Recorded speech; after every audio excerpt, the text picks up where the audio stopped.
What's up YouTube? I'm Trent Wel-Don. Welcome back to my channel, Wel-Don Aquatics. There's a video on my channel that is actually one of my most viewed videos that I think we need to take another look at and really try again.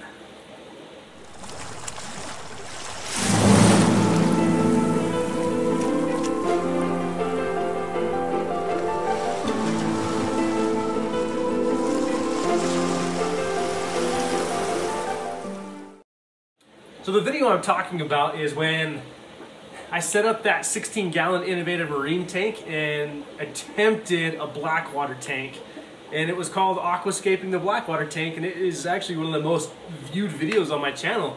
And that tank really only lasted for like 3 weeks before I broke it down and got rid of it. And I didn't really fully understand the concept of what a blackwater tank was, so it was not what it needed to be. So we're gonna try again.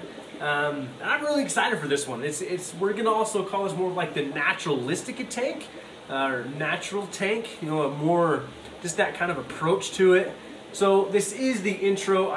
My goal tonight is to get the scape done a little bit in this tank, get some plants in here, and really go from there and take you along on building a new blackwater tank and trying to do it right this time. I've learned some things these past few weeks that I'm really excited to try for myself on this tank. So the tank we're in front of here is a 55-gallon tank, and one reason why I chose this size of tank is, one, I could fit it here, but two, this is also what people will consider a large tank for them. So I really wanted to open up the options and show what can be done with a common size tank. And you know, with it being a 4-foot tank, this is a large tank for a lot of people. So it's on the stand we built the other day, and we now have the shell dwellers up top there, and they say we'll discuss them again.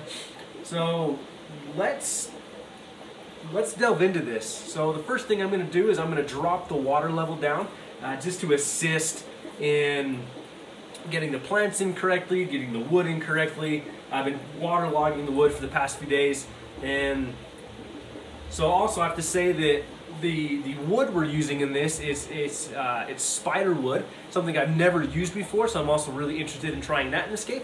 And of course this came from Adam at Houston Manzanita, so thank you Adam very much for helping me there. I did pay for that full price, but Adam was very generous and he helped me pick out a few pieces to make a scape for this new tank. You know, he's really generous in sending me some pictures of different things that he came up with, what I would prefer. So again, I always recommend Adam for any hardscape material you may need. So again, check out Houston Manzanita on Facebook, and I can leave a link down in the description below. So come along with me as we start this scape. A few quick things I wanted to mention before we fully get going on this scape is the substrate I'm using, some of the plants that are going in here, and of course the filtration we're using. That is correct. We're using the new Zist Bubble Biofilter again. I am loving these things. So I do have 2 in this tank just to make sure we have good surface agitation on both sides of the tank, but also proper filtration for this tank. The plants we're going to be using, the majority of these are the Crypt Wendtii plants. I think I have about 10 of them in here. I'm really excited to use these. I love these plants, and I'm really excited to watch them kind of grow across this whole bottom of the tank. And we also have some Vallisneria I'm going to try in the background. I forget the name of this plant. I will put it here in the video to show you what this is, but it's a new plant from Aquarium Co-op. I'm really excited to try that. And over the future here, we're going to be adding in more stem plants as this tank evolves. We're just kind of taking it slow to get it going. The substrate I am using, this is a dirted tank again. So this is the same worm casting organic soil that we used in the 33 long. I like this tank, or I like that type of substrate, and I also capped it with a pool filtration sand. But you can see though, if you disturb the sand or the substrate too much, you will get, it creates a mess. So this is not going to be a tank that I'm going to be constantly pulling up plants and moving plants. It's going to be a set it, forget it, let it go, and have a good time with it. Also in that substrate, I put down a bunch of what are called root tabs. So root tabs are, think fertilizer for a plant in a time-release capsule. So that worm casting soil is going to be loaded with good nutrients and minerals for those plants to pull up. And one reason why I went with such a rich nutrient soil as well as root tabs is I'm gonna have a lot of root feeders. You know, the cryptocorns I put in there, they're gonna need a strong root structure. A lot of the stem plants I'm gonna be using need a strong root structure. Now granted, those plants will still pull fertilizer out of the water column, but I wanted to make sure they had a good root base to start out with.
right, guys, thank you for joining me on this one. This has been a fun tank. This really has been a fun tank to get started. It may not look like much right now. Give it a few weeks. We'll come back and revisit this as we get going here, and I think you'll be amazed at how much growth we're gonna have on all these cryptocorns, on the Vallisneria. I mean, it's gonna look amazing once these plants start growing in, and you know, we're not done. We are not done. I want more plants in here. I'm really excited for the fish I'm thinking about stocking in here. And like I said, I'm really just excited to try new things that I've learned these past few weeks. So again, thank you for joining me, and welcome to the new Blackwater tank.